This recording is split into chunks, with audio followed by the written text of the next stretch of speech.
Good afternoon, everybody. This is Dr. Rao. Now I'm starting my session on the inner resilience as I promised yesterday. The first one topic is what do we entrepreneurs do when you have financial instability, which is almost inevitable, right? Um, the as the modern entrepreneur, money is both the oxygen and the anchor of our ventures. So it's a fuel, that makes us run with it and really make our product, make our service available to everybody, and all that. That's a part and parcel of being an entrepreneur in these days. Okay, and that is getting much easier to be an entrepreneur. And some of the skills I'm going to talk about are based on our wisdom of the ages, ancient to modern. Okay, so much is there that we could add up to ourselves, right? So that's what I was going to explore, and also show you how I deal with the money and how my inner self takes over in lots of situations, right? So cash flow is to dry up. So financial instability is something that is inevitable, right? Everybody has that. And when the cash flow dries up because delay of payments, which was very much in our medical practice, because what we do and we bill, we may have money of that, whatever partial we get, in about 3 months. That's the difficulty of running a private practice. Okay, you got to put the money first and then wait for the billing and everything to go through. That's what I was always concerned about, but that's the way it was done. And somehow the investors who were like our bank or our friends or whoever invested in us, they may reject our expansion of medical equipment or opening new clinics, whatever, right? That could happen too. So they may reject our pitch. That seemed very good for us, right? And market conditions, they can shift overnight due to global events or new competitors or sudden regulatory changes, which happen to us all the time. Okay, so these movements, they can feel like they can feel like uh, they can these movements can feel like tidal waves, and then they appear to be so big, we feel like it is threatening to capsize the ship. Right? So our resilience, when it is you know there, then your panic will not take over. So I'm going to put in the context why I'm giving this importance about it. Okay, so we don't in panic, what we do, we make impulsive decisions, and then we may borrow money, which I did at unfavorable rate terms, and I resolved them afterwards. But sometimes it seems so important that we have to raise cash. We go to the bank and they give us a higher interest. Yeah. So, but mostly they were very nice to me. So, but generally, it is the thing, right? You see, even you can also avoid a good idea because of the fear. So but inner resilience, what it does, it steadies the mind, reminding the entrepreneur, whichever branch he is, that the storms pass, that money is more like a flow rather than a permanent state. And clarity and not the haste guides you the ship safely forward, right? So resilience, what it does to entrepreneurs, we will discuss it. Then we'll discuss about relationship with our money, how ancient wisdom got me into something very steady state, and then I can see money as more like a fuel rather than a psychological dependency for me. What I would recommend entrepreneurs to do is whenever you have a situation, pause before reacting from the reactive mind. That's something I always teach people. Take a deep breath, take a step back, and then evaluate. You don't believe how many people don't do that. They don't pause before reacting. So if you can make a space for clarity instead of going through and reacting to the chaos around you. So you are in the sea of life and you are in the ship, and the key for your ship is the inner resilience, which steadies the mind, not reactive mind, but employing the prefrontal cortex. Vagus nerve, parasympathetic nerve, that is stimulated by the deep breathing. So that's the one thing. Pause before reacting. Okay, money matters when you find financial instability or uncertainty. Then you can, with a clear mind, you can explore alternative, whatever alternatives that you may have. You may want to renegotiate with your suppliers or restructure your timelines, or like I used to um, renegotiate terms for the loans and for the agents and all that. That worked very well. And you can you have a creativity about whatever you can invent in your business and all that, right? So all these things happen. You can have some kind of alternatives if you are not in the panic mode. You are not reacting, but you are responding with a calm mind. Inner resilience is all about steadying the mind. Okay. And also you can have a long-term vision, right? If you recognize a temporary financial drought, it does not define your entire journey. This is where ancient wisdom talked about two things: Shreyas versus prayers. Shreyas means long term good, long term gain. What is good for me in the long term? What is good for everybody that I deal with in the long term? Well, in my case, the patients, the family, the society, the friends, and all that, right? So if you have a Shreyas, that is what they always advocated, then you won't be doing the instant gratification thing that we do these days. So one example is CAT scan is needed in the hospitals because we need to diagnose a lot of things very quickly, right? But each hospital doesn't have the funds or capacity to really get into that, right?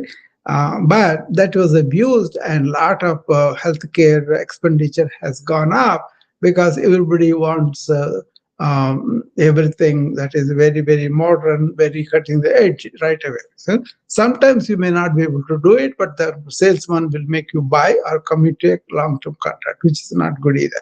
So that kind of thing, is this impulsive? Is this not really good for the long term? That kind of thing you really want to say. So uh, sensory indulgence or reactivity, these are really responsible for the instant gratification. I come on the social media.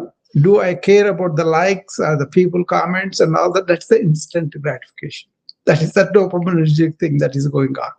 But if I come there, I just want to lift the awareness. I just want to educate people about how to be proactively well, how to cultivate this inner resilience so that in the events of life, you are equipped to deal with it, right? So that is what I'm focusing on. And I'm kind of, so whether people like it or they comment or not, that's not the thing that I'm looking for.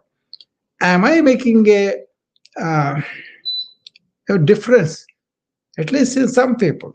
And that is so. Okay, even in the new vibe, only very few people really tell me that it made a difference for them, like a Melissa Brent, like a Janet, the like a Peter, all these people. They told me that it did make a difference about what I was talking about. Even if one person was there, that's good. If the people, the management or the frequent people, attending people, or they don't really recognize what is the significance of these things, that's not my problem, right? It's more like what I am doing is really to my long term goals and long term. What I want to do, I want to contribute to the healthcare system or the stress and burnout of the people or wellness for the people. In the long run, if they understand what I'm talking about, that they want to do it for the long term sake, then you will be disciplined in your eating, in your exercise, in your sleep, and all that, right? Many coaches tell that. The same principle goes there. The coach is intending for your long term health. And are you just listening and going back, or are you transforming yourself to the new behavior? Here also, if you can really maintain the long term vision, then what happens is this temporary financial drought, this too shall pass. Then you will put all your energy into something that's important for you. So, what I'm saying is pause before reacting so that you are responding to the situation with full mind, with the resilience steadying the mind. And you can also explore alternatives and then recall your long term vision and where does it fit. Okay. So, in a sense, what it is you have to cultivate this inner resilience away from your business and all that. So, you invest time and energy to develop that inner calm in a steady mind, by taking care of the body and doing the breathing exercises or doing whatever thing that works for you to really empty the mind and rejuvenate the mind and have a good sleep so that you can sleep better. And you can also say, okay, my sleep is going to allow me to really detoxify my mind and the body. That's the purpose of that. How much are you doing that? That's the question. How much are you committed to that? If you do that, that will be very good for you. Okay. So, in a sense, whenever the financial tides, uncertainty, fear, all those things come, your resilience inside, that becomes the key, preventing your ship from tipping and keeping the entrepreneur aligned with purpose until calmer water return. Okay, this is something I have been advocating to people. Now let us look at the pursuit of money for happiness sake. That is something illusion. People have to realize by themselves. You need the money to run families, to provide basic things and all that. But why do you have to make money making as a psychological need? Whether you are making it or not is up to you to know, up to you to understand. It's not for anybody to judge. What I'm saying is that has resulted in lot of suffering. Okay, I am going to stash away a lot of money for the funds and everything because in future I may need it. You know, and I'm going to do a lot of market activity, a lot of these things because down the line I need to have a rainy fund. All those things are the approach of the modern people to wealth had been either it is responsible to give me happiness and joy in my life or security in my life or peace of mind. That's all illusion. You see, you never know when the money is going to go away, when it is going to come. So, develop some dispassion is the teaching of the ancient wisdom. I will tell you a small story here. There was a king.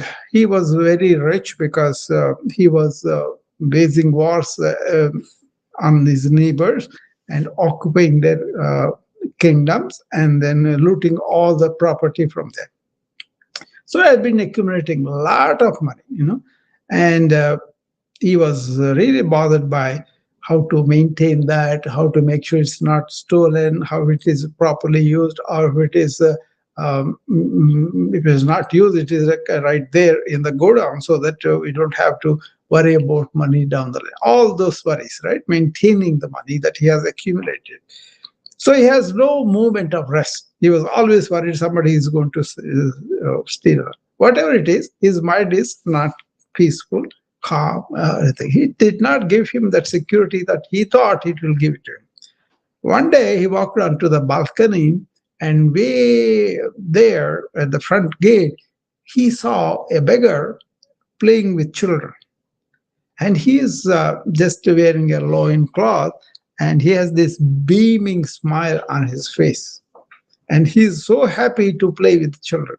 And they are having good time together, right? Then he wondered, I have so much property, I have so many people to serve me, but don't have any peace of mind. I cannot smile like that. I cannot go to the children and play with them like I'm one of them. So he comes to the gate and asks that person to come to the gate and say, hey, I have so many things, but I'm really restless. But when I see you, you are having the time of your life. You are joyfully smiling and playing with children. What gives? the the bigger, then he says, your answer is in your question, sir. You said, I have things, and you are expecting those things to give you happiness and peace. That is going to be very, very difficult, because with that, your bondage will come. And if when you let the bondage go, then you can use the money, but without really giving the money the status of giving you inner peace and happiness. This is all about ancient wisdom. Ancient wisdom is about all this: inner peace, inner resilience in the presence of many difficulties, and sail through them with balance, dignity. Okay? So there is a four-way living thing in ancient wisdom: dharma, artha, kama, moksha. Artha in here is the wealth. So you need wealth to live by, yeah. But why do you make your wealth as your psychological need? That's when you lose your inner calm, right? If you can be normal when you don't have anything, and also when you have everything, that is the difference the wisdom makes, right? That is, artha is the wealth, and kama is the desires. And when you do these two, looking for pleasure, that's fine. But if you are looking for happiness, that's not there. Because you can see each pleasure, each accumulation have diminishing returns in the long run. But you have to do them in a right way. That's the dharma. You have to do the pleasure, you have to do the wealth in a righteous way. Okay? If you don't do it, that will get to you again. Universe will get back to you anyway. And the last one is the genius of ancient wisdom, moksha. That is more like a relief, or really um, realizing what is what, and really getting the relief from your own mind that creates your psychological need of the wealth and your perpetual craving for the pleasure. They have to have rightful place, and then you have to be free of them. When you have that freedom from your own egogenic personality, persona, whatever you have to create for yourself, then you got to strain for the freedom from that, from your own mind. So if you can manage your mind in terms of financial uncertainty, then you will be able to employ your intelligence, your intuitive capacity of responding to the situation that is arose in the business. Then you will step back from the reactive mind. Then you will explore alternatives, and you will always maintain the long-term vision. For that, you should have reflected on what is purpose of my life. What am I doing? Where am I going? What are the tides that come in the result of this purpose? Then you can organize your mind in such a way you will not be reacting and then doing stuff. You will be responding not from the data, from the perception of what is in front of you. Okay? So these kind of talks are going to go on for the next 9 or 10 days. This is the first one, is on the financial uncertainty. And we will go and discuss other things. The next one will be on burnout. How do we employ, which I do with people who approach me for the coaching of the burnout, especially doctors. They are physically, emotionally exhausted, and they lost their way. They don't find the same joy that they used to have because of the administration, insurance, continuous illnesses of the people. And you don't have the pleasure of really helping people and then making them suffer less. That's after all the goal, right? When they lose their way, when they lose their purpose, when their mind is unorganized, when they really seek me for help and all I do is lead them back to their own inner self, but also taking care of their body, mind, and also taking care of inner being. Okay, so we will talk about that tomorrow. And again, this will be maybe less than 30 minutes or so. That way you will not be driven away. Obviously, this is a big topic, financial uncertainty. You got to examine your relationship to your money. Suppose you lose all the money, would you be okay? That is the test that you have to ask yourself. Suppose you get a lot of money. The people who win lotteries, they are miserable after that because so many people are asking their money. And then most of the lottery winners, I believe, they lost that money after a while. This is true. This is what happened to many people who are winning the lotto. After a while, many people lost them, or many people were kind of uh, really upset because they had that money and then now they have to guard it, and a lot of people asking them money, and then we are making new enemies. All that was there. See, basically, you want to make money to have food, shelter, and clothing. That's okay. But you want to feed your insecurity about money and make it a psychological need. That's when you are going to create your own problems and your own suffering. But there is inner riches versus outer riches. This is my favorite theme on money. One doctor in our town, he established his own big clinic, and he is a uh, GI doctor. He does colonoscopies, EGDs, and all that, right? So he was doing everything on everybody all the time, you know.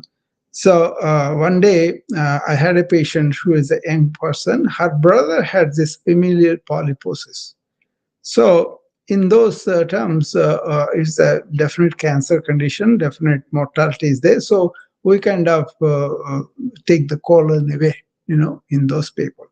So I wanted her to have the colonoscopy, but then he goes and does the EGD also on her, and then colonoscopy without any reason of upper bleeding, nothing. So it's totally to make money, to bill both EGDs and the EGDs upper endoscopy and then colonoscopy. No need for her because young, she has no symptoms. She has only history of her brother being having the familial polyposis. So all he had to do is whether she has infested all that and whether he should take the colon out or not. That's the determination for which she was referred. And he goes and does it for his money. And then I was furious because if he did something money on my patient, I don't like that. You help my patient for some condition, that's fine. And being independent, I don't have any fear of talking to anybody on this improprieties that they are doing to my patient. So I questioned him, what was the need for you to do the EGD? And he hit the roof. I said, oh, that, this, and all that. I have so many cars, I have so many buildings. He's telling all these things. Then I asked him, but do you have inner riches? of peace among all situations, steady mind, no matter what the life throws at you.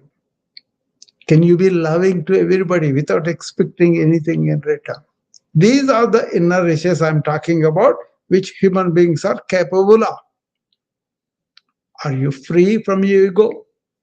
Do you want importance for you? Somebody has to approve you. Only then you feel happy and complete. That is the deficiency.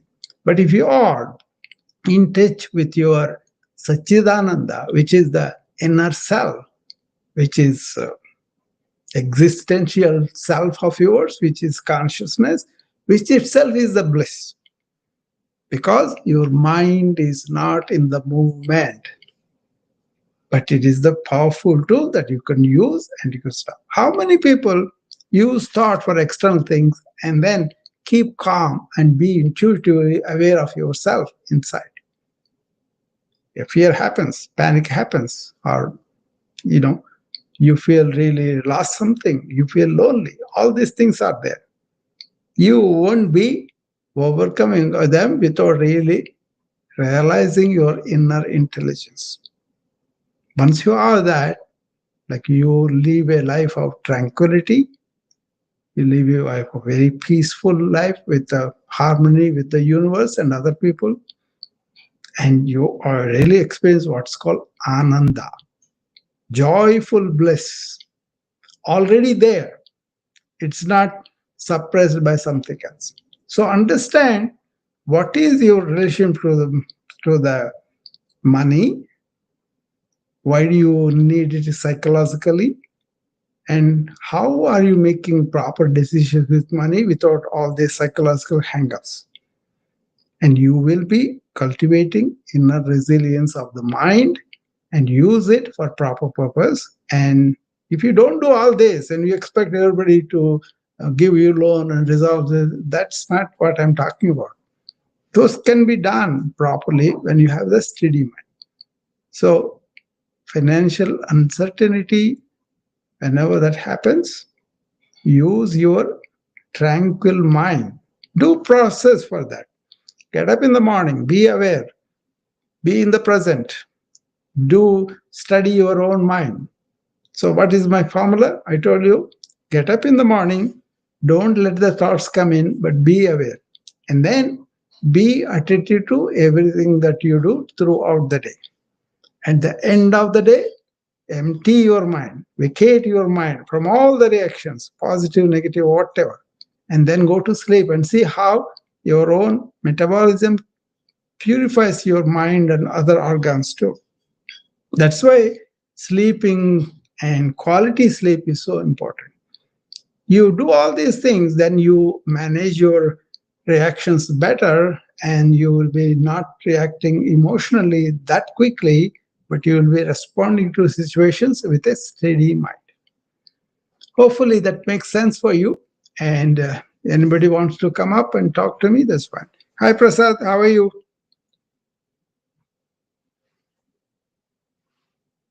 Prasad, are you there?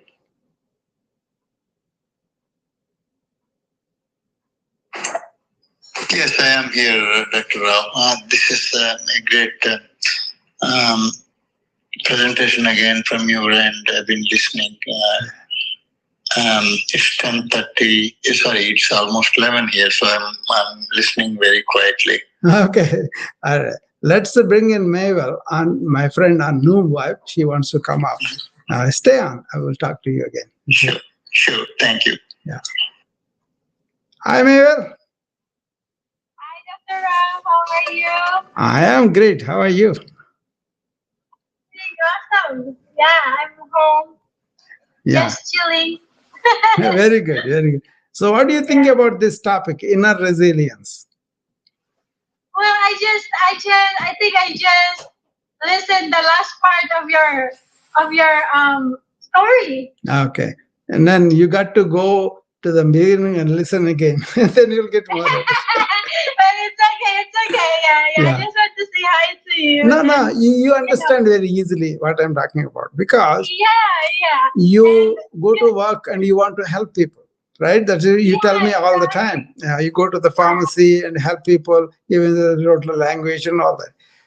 There is the wealth for you. And also, Yeah, suppose you have money problems, you have a calm mind and you go and achieve that, right? That's what I'm yes, talking yes. about. See, Yeah, that's right. entrepreneurs having these problems mainly because they don't take care of their inner self, you Yeah, know. that's right. Yeah, that's what I'm trying to bring up. So I have identified 9 areas where, Uh-huh. as an entrepreneur, for a long time I was an entrepreneur, right? Till I retired. Even now I'm an entrepreneur because I have an online company, I have services and all that. Yeah. What it is how I did in these 9 areas, but really fell back on the ancient wisdom of many cultures. Mm, So ancients never made money as the source of happiness. that's true. That's totally agree. Did you I hear the totally story I agree. told you about the king and the pauper? Ah, I told a story about the king and the pauper. Did you get to hear to that? No. No, no. no. See, what I was telling is the king feels unhappy even though he has so much money. He's not peaceful and happy like the beggar was.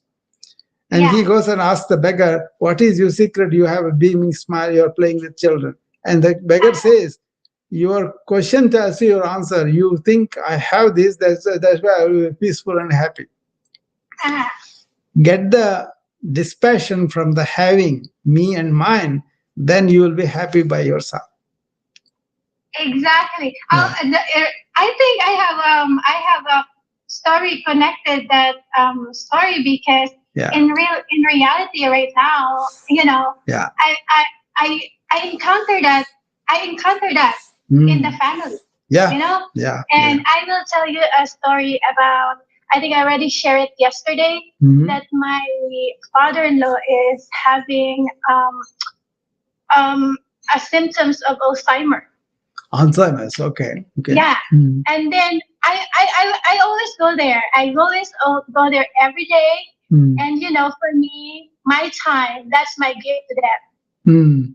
Feeding them, talking to them, Mm. that's my gift that nobody can, you Yeah, know, nobody can, yeah. even money cannot just say, Ah, oh, just I can pay spend with you. time, spend time, Yeah, quality time, and be there. quality Yeah, time. that's good. You know, So, I had exposure to this dementia in 1983 to 85 because I worked in a geriatric facility in Chicago, uh-huh, Oak Forest Hospital. I was uh-huh, the chief resident and all that. So I had a lot of administrative experience, but I saw a lot of people with variety of dementia, right? uh-huh. And I saw the yogis who were very sharp even in the age of 90, 100 years old. Okay. The 106 years old is more sharper than me. Exactly. Yeah, yeah. I think it makes sense to that, you know, And and you know, that led me to interest in brain, Marvel, you know, brain, and brain, in the brain. brain and the mind and all that, right? Then one stunning thing was they said there is no mind. There are Uh-huh, only thoughts. uh-huh, So how you handle your thoughts determine your atrophy or genetic based dementias. There are so many varieties, right? Why we uh-huh, don't have answers to that is the cultures, Western cultures are based on thought. uh-huh, Thought is mechanical. It wants uh-huh. itself out, okay? Whereas awareness practices breed your mind. Oh, So my interest in yoga, Raja Yoga, which is the king of yoga, uh-huh. that is really special. Come back, I will tell you about it if you are interested in that.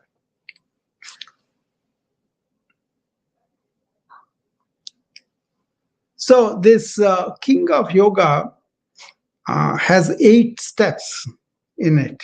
Okay, Okay, the first step is comprised of 5 things of how you deal with your society. They tell you, okay. tell the truth to society. Don't be Uh-huh, violent. Number two, uh-huh, don't steal from anybody. Okay, uh-huh, practice celibacy or sexual prudency, and uh-huh, don't accumulate things at the cost of others. uh-huh. It's because we see the inequality of the money in the every society now, because the people who have the money, they want to really hoard them, not really give it away, right? That's why we see so Yeah, much of inequality between the rich people and poor people. yeah, Those, yeah. so those five qualities is called yamas. That you have to do. That's the first step. All the five come together, and then Mm, second thing is, how do you handle yourself? mm, You keep yourself clean, both mm, internally, externally. No mm, negative thinking, but also maintain your body in a clean state for mm. yourself, right? And then second thing is, you want to really be content with what you have. Oh, that's powerful, Dr. Rao. I Yeah, love that. yeah, I because love it. the consumer culture tells us, no, no, you're not happy unless you have an iPhone. Exactly. Exactly. That line is so powerful. I Yeah, love it. yeah. Uh, It's yeah, other things are, you have a power, divine power, that is, you can be anything for each religion, but the divine, something other than us, greater than us, is there. So uh, surrender to that. mm, So God, worship, and all those things come into that. uh, And then, I love that. I yeah, love it, Dr. Rao. That surrender word is yeah, very, very very, powerful very, for yeah. me. The Is other thing is, they said, you are thinking that you cannot study yourself. But mm, swadhyaya means, suppose Mabel is doing a position, her body mm, tells this particular way is painful for me, then you pay mm, attention, you reduce that. mm, And next mm. time it allows you to hold. So you have to study your own body, is easy to study, but you have Yeah. to you have to study your own mind Mm, as it's operating in life. yeah. So this is a very important point. If you Yeah. turn Yeah. your mind to study itself, Mm-mm. that is the Raja Yoga. That is the king of yoga. For this, they said, first have a harmonious relationship with the society. Then take care of yourself better. Yeah, yeah, Huh? for sure. Yes, yes. Because how you can how you can take care of others if you Yeah. don't take See, care of the other thing yourself? also, the five I was telling you, first be Yeah. clean, both within and out, learn about yourself, and be content, Uh-huh. and also surrender to the Almighty, or whatever divine power Yeah. you think. And then fifth thing is, it's more like you have to be practicing things. Uh-huh. That is called tapas. That means maybe learn something about your whatever it is that you have learned something. Then you want Mhm. to practice that to get the transformation. Yeah. If you are an entrepreneur, you are Yeah. always panicking whenever the rates go down, market go down, whatever. Then Uh-huh. examine that. Don't allow yourself to be panicked by the external situations. Mm-hmm. That's what I'm talking about. Have the inner resilience of steady mind, have a Yeah. long term view, and then look for the alternatives with a clear mind. Say, for the clear mind, I tell you, be aware and use Yeah. thought consciously. But people, Mm-hmm. what they do, think deeper, deeper. These intellectuals, they only operate on the intellect. But my methods are heart centered ways, awareness ways. Mm-hmm. And that is what I'm trying people to cultivate, so that their own heart guides them. Mm. Then you will be inner resilient. You're not dependent on external things. That's right. Mhm. I totally agree. Yeah, I I'm doing totally the series, Mabel, every day for 9 days. Tomorrow it is going to be burnout. agree. Bernard. Okay. How do you develop inner resilience? That's what I train people. Develop your Mm-mm. own inner resilience so that you can face this phase and get rid of burnout. Oh yes, yeah. Yeah.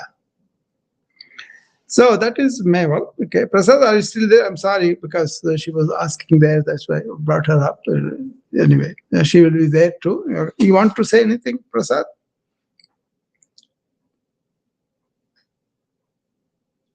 I will just listen, Dr. Rao. I will listen Okay. to Priscilla. Okay. Yeah. Okay. Okay. You can talk. Yeah, I'm almost done, because So suppose 30, 40 minutes. We're already here 45 minutes now, Um, Yeah. Yeah. Dr. Adish added something that I have learned from you tonight, Raja Yoga. So um, I see myself aligned with that. Yeah, Raja Yoga is Ashtanga Yoga. People are thinking just doing Ashtanga Yoga in 8 different asanas. They're totally mistaken.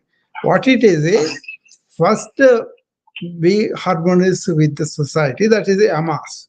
Then take care of yourself in so many different ways, like a Sautya, Santosha, Swadhyaya, Ishvara, Pranidhana, Tapas. Those five, that's what the niyamas. Your principles of maintaining your cleanliness, maintaining your, surrender to the Lord and all that, right? Then they say, get into asana. Okay, that is when you will get your body. Patanjali says only one sentence: Sthira Sukham Asana. Get the body, mind stable and sit down and comfortably, and then experience the exercise and everything. Not this gymnastics that people are thinking that is only yoga. It is a one part of yoga, but it's not everything. You see, that is what people have to understand. Then breathing, pranayama, that controls your mind. And there's so much about pranayama. I'm very fascinated. I studied for a long. I'm still studying it. It is such a fascinating subject to maintain our energy and our mind also. And then you say, okay, I'm going to withdraw the senses which normally go out. That is the indication for the mind to say, I'm going to work with you, right? Then three things that they do. Those are the last 6, 7, 8 are the steps. Okay, up to 5, they are called bahya karanas. What you do outwardly, your lifestyle with the world, your in cleaning and all that. Then your body care and your breathing and your senses withdrawal. Up until this, these are bahya karanas, 5 of them that you do daily. And then you go to the mind and say, first of all, let me concentrate all the thoughts. That is dharana. And then go to one thought and stay there at least up to 120 seconds. That is dhyana. That is the meditation or being with only one thought. And then going beyond even one thought and going into silence. That is samadhi. Samadhi is such a big, important thing in wellness. If you do samadhi at least few minutes every day in the morning, in the evening, first of all, you have to grow into that capacity of able to do that. Go beyond the thought and stay in your awareness. What happens is, if you are in that awareness all the time, you don't need to meditate because you are already in the meditative awareness. And use thought when you need and stop thought. That's what I try to teach all the people with the burnout and stress and all that. But it is not intellectual understanding. That is important, but you have to implement them in your life. And then you'll find where you are inadequate, where you are not able to do. That's fine, but you will learn it. So this is more like a inner experience, not just a physically doing something. You get it, Prasad? Yes, sir. Yeah. Thank you. So this is Patanjali Yoga in a nutshell. Somebody complimented me one time. You told us Patanjali Yoga in 30 seconds, but I know people studying it for 20, 30 years. That is because I live it. I'm not there to preach people anything. I'm showing them a way they can walk on that on their own way, and they will find out whether they can do it or not. But then the steady mind, the peace that comes with it, joy comes out of it, unalloyed happiness that comes out of us is worth it. People, unfortunately, don't advertise that. But my experience is it's a really joyful thing, not with anything. Just by being human being, I'm joyful. Where the problems come, I can handle them and then I will overcome them with my steady mind. This is teachable, learnable, applicable, and easily understandable. But then applicable is the problem. Lots of times people uh, go into different directions, especially the intellect-oriented, thought-oriented Western culture is very difficult for it to write down. But if you take the Indian culture now, if you go there, lots of them circle into the Western culture. It's not bad, but it is harmful for our mind. So understand that, then you can live in America like I'm doing it, but my inner being is always from the Eastern wisdom. Right? We want to label also. We are all only one world, one earth. So wherever you are, just have the science and spirituality combination, understand the limitation of intellect, and don't go and preach it as though that is the solution to the world, which is not. That's why so much of mental illness, so much of suffering going on. That's my take on it. Anyway, thank you all for joining me today. Thank you, Mabel. Thank you, Prasad, for coming up and sharing with me. And tomorrow, we're going to take the overwhelm and burnout, which I I do it on a regular basis. So even few people I help, I feel so happy that I was able to be of useful for them. So my motto is Atmano Mokshardam Jagat Hitaya, meaning first I want to have liberation from my own mind, from my own limitations and everything. That is what I want to achieve in my life. After self-realization like that, the second thing is you go and help the world. For the welfare of the world, you work. Jagat means world. Hitaya means welfare of the world. That's my motto. Atmano Mokshadam. First have realization of who you are and get the benefit of that. Be happy and contented all the time. And then go and help the world. Not to preach the world, but to live it and let the fragrance come out. Thank you, Dr. Rao. Yeah, thank you. All right. I will see you again tomorrow. Bye bye.